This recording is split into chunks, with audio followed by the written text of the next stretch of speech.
Galatians 3 is one of the most misunderstood chapters in the entire Bible, especially when it comes to verse 28, where it says, "There is neither Jew nor Greek, slave nor free, male nor female, for you are all one in Christ Jesus. And if you belong to Christ, then you are Abraham's seed and heirs according to the promise." Now, this gets misapplied in a whole host of ways because people take it very literally.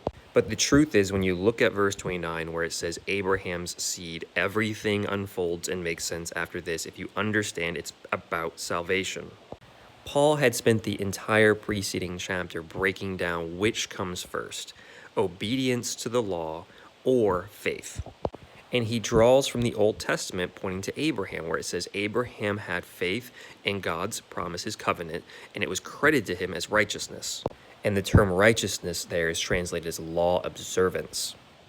Keep in mind, righteousness literally means righteous living, right? And how do you live righteously? You live according to the law that God has given you, which is the law of Moses.